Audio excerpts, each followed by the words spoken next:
Hola, espero que se encuentren bien. Vamos a ver el tema de rocas ígneas aplicado para la geología de campo. Entonces, es un tema muy amplio. Lo van a detallar en petrografía de rocas ígneas y metamórficas. También van a tener muchos insumos en vulcanología. En el curso de geología de campo también vamos a ver una parte. Pero acá el enfoque que vamos a darle a la parte de rocas ígneas es en el tipo de datos que debemos colectar en el campo, el tipo de relaciones de corte entre rocas ígneas y cómo describir una roca ígnea, digamos, de la mejor manera posible. Espero que lo disfruten. Gracias. Quizás la principal diferenciación que hacemos en términos generales en rocas ígneas es en función al ambiente de emplazamiento.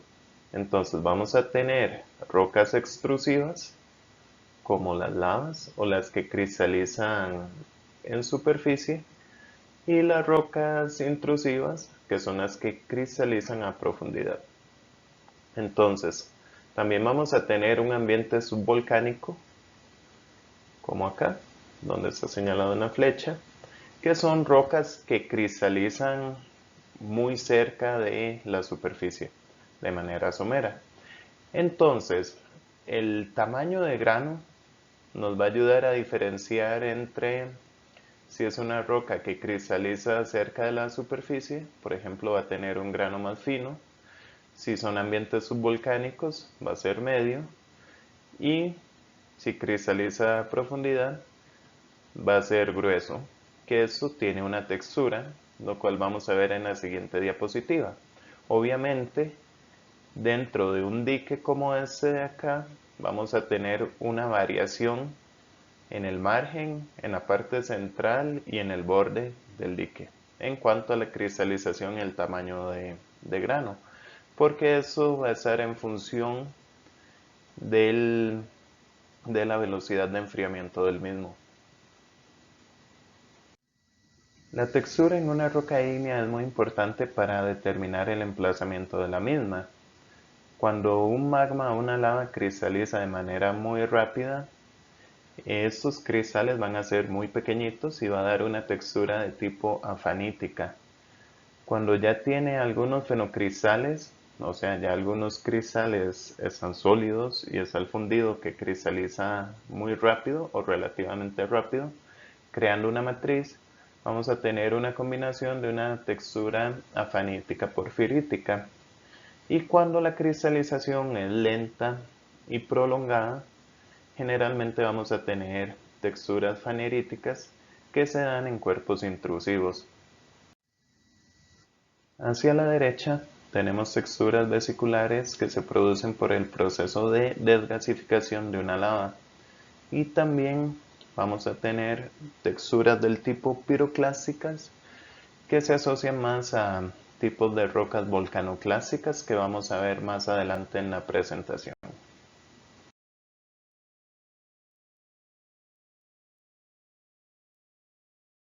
Con base en los componentes de una roca ígnea podemos tener dos grandes clasificaciones: las rocas volcánicas, que son producto del enfriamiento de una lava o un magma, y las rocas volcanoclásticas, que resultan de la fragmentación mecánica, térmica o explosiva de un magma bajo la acción de diversos procesos físicos.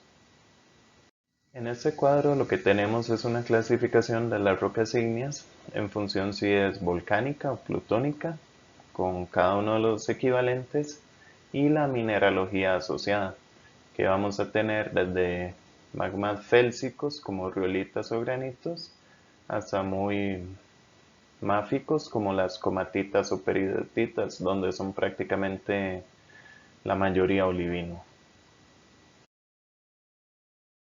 Importante de notar en la geología de campo es las relaciones de corte, especialmente cuando tenemos afloramientos de muy buena calidad, como el de la fotografía, porque en algunos casos la cobertura vegetal o la calidad del mismo afloramiento nos va a impedir ver ese tipo de relaciones.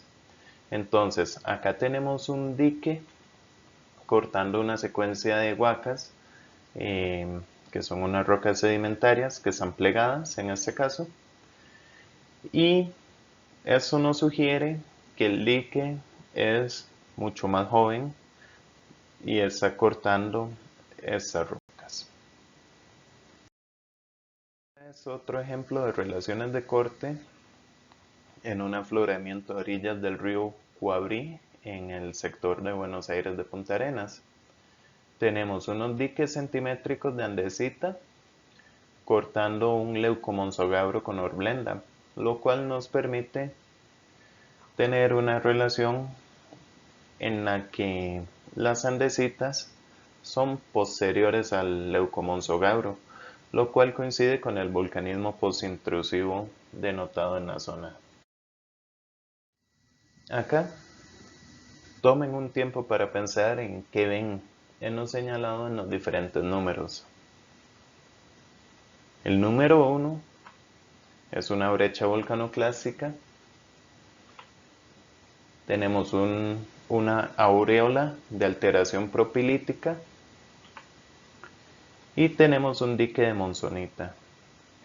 Eso es una relación de corte que nos permite decir que las brechas volcanoclásicas de la zona, eso es para el sector de Buenos Aires de Punta Arenas, este ejemplo es un canto rodado del río Seibo, están siendo intruidas por diques de monzonita.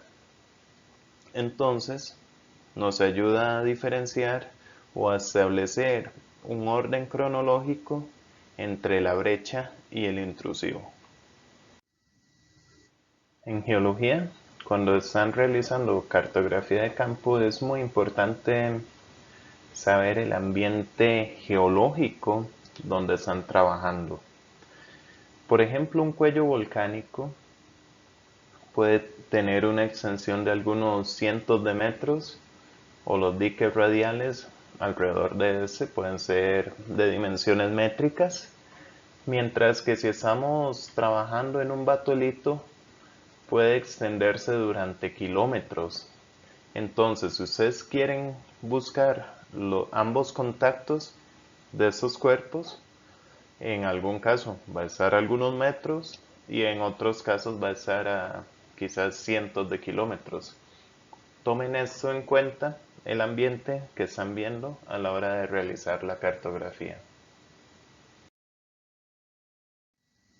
A la hora de cartografiar elementos como diques o sills, en la mayoría de los casos son cuerpos tabulares y es posible medir direcciones y ángulos de bosamiento que nos van a ayudar a las interpretaciones geológicas sobre el tipo de emplazamiento que se dio en el medio. Como les mencionaba que esto es tan importante, van a tener una práctica. En ese ejercicio tienen que ir a Google Earth y buscar Navajo Volcanic Field y contestar lo siguiente: ¿qué estructura geológica se reconoce? Idealmente pongan Google Earth activado con la vista en 3D o que se vea el terreno para que vean la elevación. Y en caso de que hubiesen diques, ¿cuál sería la longitud de esos diques y los rumbos? Eso lo pueden comentar en el foro que tenemos en mediación virtual. Cuando realizan cartografía geológica de cuerpos intrusivos o extrusivos, es súper importante poner atención a los contactos, si estos son concordantes o discordantes. En el caso de rocas extrusivas, un contacto concordante podría referirse a una lava o una roca piroclástica, y en caso de rocas intrusivas pensaríamos en un sil.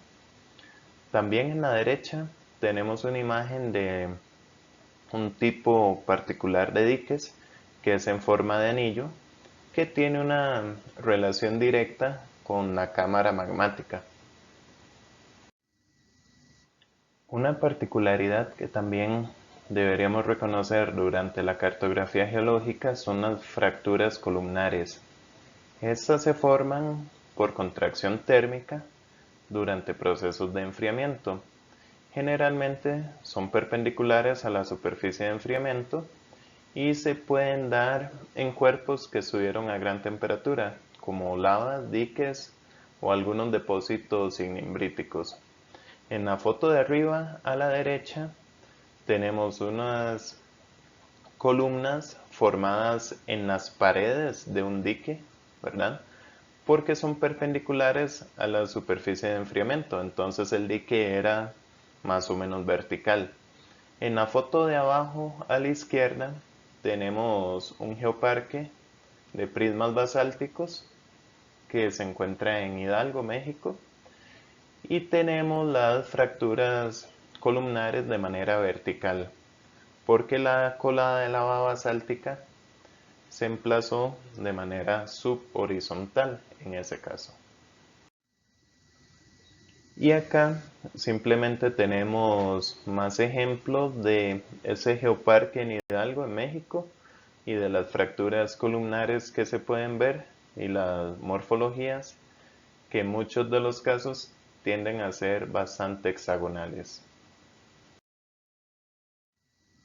También es muy importante cuando hacen cartografía de campo poner atención a las vetas que hay en cuerpos intrusivos.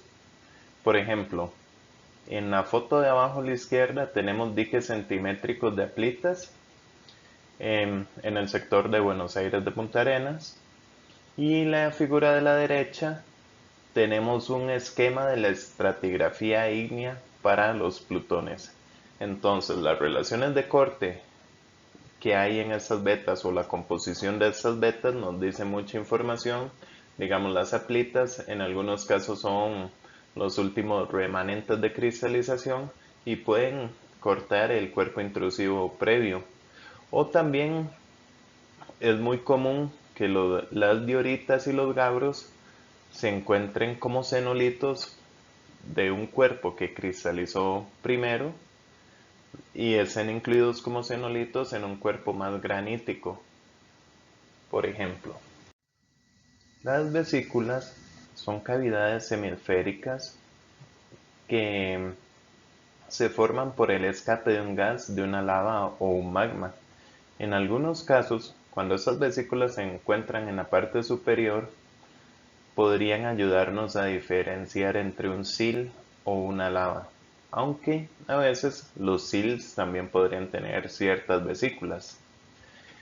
Cuando estas vesículas son rellenas, forman amígdalas, que son cristales que crecen dentro de una vesícula, y es consecuencia de fluidos posteriores a la cristalización del magma. También es importante cuando se realiza cartografía de campo de elementos ígneos o coladas de lava, delimitar muy bien los límites de las coladas de lava. A veces se ven algunas estructuras llamadas leves, que son levantamientos laterales, o en este caso tenemos un túmulo, que es una estructura de desgasificación donde sale gas de la colada de lava. Este es un ejemplo de una cueva en forma de túmulo en la colada de Cervantes en el sector de Oratorio. También cuando tenemos una relación de corte o un dique cortando otra secuencia, ya sea ígnea o sedimentaria, en el dique o en el sil se va a formar un tipo de contacto que conocemos como contacto de enfriamiento. Entonces, ¿qué sucede? En el caso de la izquierda tenemos un dique pegmatítico donde la cercanía a la roca caja presenta cristales más pequeños, que quiere decir que se enfrió más rápido que la parte central del dique. Lo mismo pasa con el dique de la derecha, que los cristales hacia la roca caja son más pequeños, tienen una textura más afanítica que la parte central del dique. Inclusive también podemos notar un cambio en la coloración. Esto es un elemento muy importante de reconocer en el campo, que podemos detallar también con la lupa o con fotografías para determinar relaciones de cuál de los dos cuerpos es más joven. Es súper importante detallar en este tipo de contactos. Las lavas en almohadilla se forman particularmente por cristalización de lavas bajo el agua y tienen una particularidad que es un borde de vidrio volcánico conocido como hialoclasita. Hay un video que deben ver sobre cómo se forman las lavas en almohadilla y un caso de estudio. También es importante resaltar que la morfología de las almohadillas en un corte nos permiten decir dónde es el techo y dónde es el piso. En este caso, la parte superior sería hacia donde está señalado con la flecha. Cuando tenemos interacción de magmas con sedimentos suaves, se forma un tipo de estructuras o de rocas particulares que se conocen como peperitas. Hay un artículo que detalla las peperitas en Costa Rica que pueden encontrar haciendo clic en este botón y ver todo el detalle sobre estos. Acá hay un mapa de Costa Rica donde se ponen diferentes casos de estudio o ejemplos de peperitas, pero hay muchos más de los expuestos en ese mapa. Y acá tenemos algunos ejemplos de intrusiones riolíticas someras en el Mioceno, que también nos va a formar morfologías de peperitas en criptodomos. ¿Qué criptodomos se da cuando se baja la superficie? Y en este caso particular, los sedimentos estaban suaves.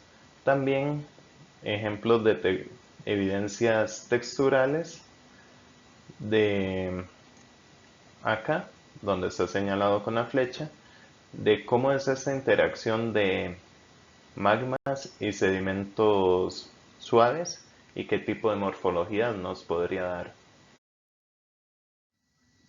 Acá tenemos múltiples ejemplos de peperitas y la morfología que puede dar el cuerpo ígneo interactuando con sedimentos suaves. En algunos casos son contactos muy plásticos, en otros casos son brechosos, como estos, pero por lo general tienden a ser muy irregulares y muy deformados y particulares. Son muy importantes de reconocer porque sugieren que el sedimento estaba suave, se deformó y se incorporó al cuerpo ígneo del momento en el que cristalizó. Hola, espero que les haya gustado esta clase de aspectos geológicos para las rocas ígneas con énfasis en la geología del campo. Y para las rocas volcanoclásticas vamos a usar una metodología diferente, que es que van a realizar dos lecturas. La primera es una síntesis de conceptos que está en el libro de Perspectiva Geológica del Noroeste de Costa Rica, de Percy Danger. Les voy a dejar esa lectura en mediación virtual y es un material muy sintetizado de la parte de rocas volcanoclásicas. Y la segunda corresponde con esa lectura que se encuentra acá, que es de depósitos volcanoclásicos, términos y conceptos para una clasificación en español. Vienen múltiples ejemplos y detalles de la clasificación de rocas volcanoclásicas. Bueno, pura vida.